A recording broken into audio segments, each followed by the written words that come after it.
ಯಾರಿಗ ಪ್ರಶ್ನೆ ಇದೆಯಾ? Any questions?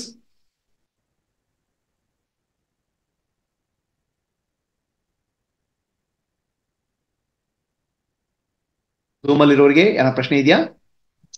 ಹರಿ ಓಂ ಗುರುಜಿ. ಸೀತಾ. ಗುರುಜಿ, ಈಗ ಕೃಷ್ಣ ಅರ್ಜುನನ್ಗೆ ಬೋಧಿಸಿದಾಗ ಸಂಜಯನ್ಗೆ ದಿವ್ಯ ಚಕ್ಷು ಇತ್ತು, ಅವನು ಧೃತರಾಷ್ಟ್ರನ್ಗೆ ಹೇಳ್ತಿದ್ದ. ಹೌದು. ಮತ್ ಈಗ ವ್ಯಾಸರು ಇದನ್ನ ಬರ್ದಿದ್ದಾರೆ, ದಾಖಲೆ ಮಾಡಿದ್ದಾರೆ.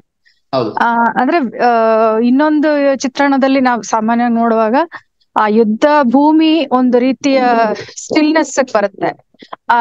ಅಂದ್ರೆ ಬೋಧನೆ ನಡೆಯುವಾಗ ಇವರಿಬ್ಬರ ಮಧ್ಯೆ ಅರ್ಜುನ ಮತ್ತೆ ಶ್ರೀಕೃಷ್ಣ ಮಧ್ಯೆ ಸಂವಾದ ನಡೆಯುವಾಗ ಅಲ್ಲೊಂದು ಸ್ಟಿಲ್ನೆಸ್ ಬರುತ್ತೆ ಅಂತಾನು ಓದಿದೀವಿ. ಸೊ ಅಲ್ಲಿ ವೇದವ್ಯಾಸರು ಹೇಗೆ ಕೃಷ್ಣ ಏನ್ ಬೋಧಿಸಿದ್ರು ಅದನ್ನ ಹೇಗೆ ಬರೆದ್ರು? ಅಂದ್ರೆ ವಾಸ್ ಇ ಪ್ರೆಸೆಂಟ್ ದೇರ್ ಅಥವಾ ಹೇಗೆ? ನಿನ್ನೆ ವೇದವ್ಯಾಸ ಬಗ್ಗೆ ಹೇಳಿದೆ ನಾನು. ನಿನ್ನೆ ಅವತಾರ ರೂಪದಲ್ಲಿ ವೇದವ್ಯಾಸರು ಕೃಷ್ಣನ ಕಾಲದಲ್ಲಿ 2 ಅವತಾರಗಳು. ಹೌದು. ಜ್ಞಾನಾವತಾರ, ಧರ್ಮ ಸಂಸ್ಥಾಪನೆ ಅವತಾರ. ವೇದವ್ಯಾಸರು ಜ್ಞಾನಾವತಾರ. ಆಯ್ತಾ? ಆ ಜ್ಞಾನವನ್ನ ಜನರಿಗೆ ಹಂಚಲಿಕ್ಕೆ ವೇದವ್ಯಾಸ ಬಂದಿದ್ದಾರೆ. ಶ್ರೀಕೃಷ್ಣ ಬೇರೆ ಅಲ್ಲ, ವೇದವ್ಯಾಸ ಬೇರೆ ಅಲ್ಲ. ವ್ಯಾಸಾಯ ವಿಷ್ಣು ರೂಪಾಯ ವ್ಯಾಸವೇ ಅಂತ. ಅಂದ್ರೆ ವ್ಯಾಸರು ಮತ್ತು ವಿಷ್ಣುವೇ, ಶ್ರೀಕೃಷ್ಣ ವಿಷ್ಣುವೇ. ಸೊ ಶ್ರೀಕೃಷ್ಣ ಏನ್ ಹೇಳಿದ್ರೆ ವೇದವ್ಯಾಸರಿಗೆ ಗೊತ್ತಿರ್ತದೆ, ಅದನ್ನು ಬರ್ದಿರ್ತಾರೆ ಅಷ್ಟೇ. ಸಂಜಯನಿಗೆ ತಿಳ್ಕೋಬೇಕು ದಿವ್ಯ ದೃಷ್ಟಿಯಿಂದ. ವೇದವ್ಯಾಸಕ್ಕೆ ದಿವ್ಯ ದೃಷ್ಟಿ ಬೇಕಾಗಿಲ್ಲ. ಶ್ರೀಕೃಷ್ಣ ಮತ್ತು ವೇದವ್ಯಾಸ ಬೇರೆ ಅಲ್ಲ. So it's from the consciousness basically, ಚೈತನ್ಯದಿಂದ ಬಂದಿರುತ್ತೆ. ಹೌದು. ಸಂಜಯ ತಪ್ಪು ಮಾಡ್ಬೋದು, ಯಾಕಂದ್ರೆ ಅವ್ರ ಮೈಂಡ್ ಇಂದ ಬರ್ತಾ ಇದೆ. ವೇದವ್ಯಾಸ ತಪ್ಪು ಮಾಡಕ್ಕಾಗಲ್ಲ, ಅದು ಮೈಂಡ್ ಇಂದ ಬರಲ್ಲ, ಕಾನ್ಶಿಯಸ್ ಇಂದ ಬರ್ತಾ ಇದೆ, ಚೈತನ್ಯದಿಂದ ಬರ್ತಾ ಇದೆ, ವಿಷ್ಣುವಿಂದ ಬರ್ತಾ ಇದೆ. ಓಕೆ ಗುರುಜಿ, ಥ್ಯಾಂಕ್ ಯು ಗುರುಜಿ. ಇನ್ಯಾರಿಗೆ ಪ್ರಶ್ನೆ ಇದೆಯಪ್ಪ? ಹರಿ ಓಂ ಗುರುಜಿ. ಹರಿ ಓಂ ಸಂಧ್ಯಾ. ಅದೇ ಒಂದು ಡೌಟ್ ಬಂತು ನನಗೆ.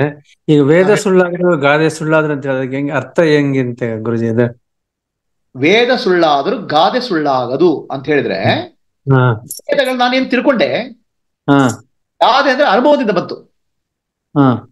ನಿಮ್ಗೆ ಜ್ಞಾನ ಬಂತಲ್ಲ, ಅದನ್ನ ನೀವು ಅನುಭವದಿಂದ ತಿಳ್ಕೊಂಡಾಗ ಸುಳ್ಳಾಗಲ್ಲ. ಬರೀ ಜ್ಞಾನ ಇದ್ರೆ ನಿಮ್ಗೆ ಅದು ಸರಿಯಾಗಿ ಅರ್ಥ ಆಗಿರ್ಲಿಕ್ಕಿಲ್ಲ. ನೋಡಿ, ಈಗ ಬೆಂಕಿಗೆ ಮುಟ್ಟಬೇಡಪ್ಪ, ಬೆಂಕಿಯನ್ನು ಮುಟ್ಟಬೇಡ ಅಂತ ಹೇಳ್ತೀವಿ, ಅದು ಜ್ಞಾನ, ಅದು ಸತ್ಯನೇ. ನಿಮ್ಗೆ ಅನುಭವಕ್ಕಿಲ್ಲ. ನೀವು ಬೆಂಕಿ ಮೇಲೆ ಕೈ ಹಾಕಿ ಮೇಲೆ ಅನ್ಕೋದ ನಿಮ್ಗೆ. ಗಾದೆ ಮಾತನ್ನ ಅನುಭವದ ಮಾತು. ನಿಮಗೆ ತಿಳ್ಕೊಂಡು ಸುಳ್ಳಾಗ್ಬೋದು, ಆದ್ರೆ ಬೆಂಕಿ ಸುಡ್ತದೋ ಇಲ್ಲೋ ಗೊತ್ತಿಲ್ಲ, ಸುಳ್ಳಾಗ್ಬೋದು. ಆದ್ರೆ ನಿಮ್ಗೆ ಅನುಭವ ಬಂದ್ಮೇಲೆ ತಾನೆ ಸತ್ಯ ಅಂತ ಗೊತ್ತಾಗೋದು.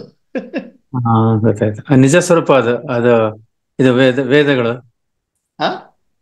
ವೇದ ನಿಜ ಸ್ವರೂಪ ಆಯ್ತದ್ರಿ.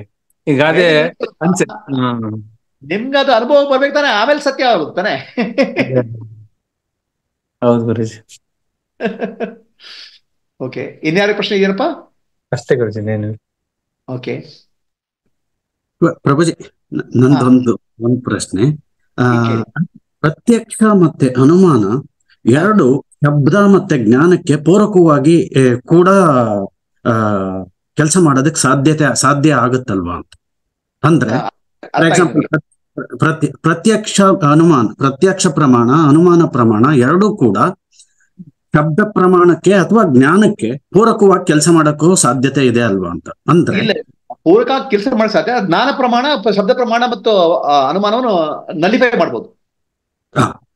ಯಾತಕ್ಕೆ ಕೇಳಿದೆ ಅಂದ್ರೆ, ಪ್ರತ್ಯಕ್ಷ ಅಂದ್ರೆ ನಾನು ಒಬ್ಬರ ಜ್ಞಾನಿ ನೋಡ್ತೀನಿ, ಆ ಜ್ಞಾನಿ ಈಸ್ ಸೋ ಬ್ಲಿಸ್ಫುಲ್ ಅಲ್ಲ, ಅದೇ ಅಲ್ಲಿ ಪೂರಕ ಆಗುತ್ತೆ. ಅಲ್ಲಿ ಅಜ್ಞಾನ ಎಲ್ಲಿದೆ ಅದನ್ನು ಕಂಪ್ಲೀಟ್ಲಿ ಶಬ್ದ ಪ್ರಮಾಣದಿಂದ ನಲಿಫೈ ಮಾಡ್ಬೋದು.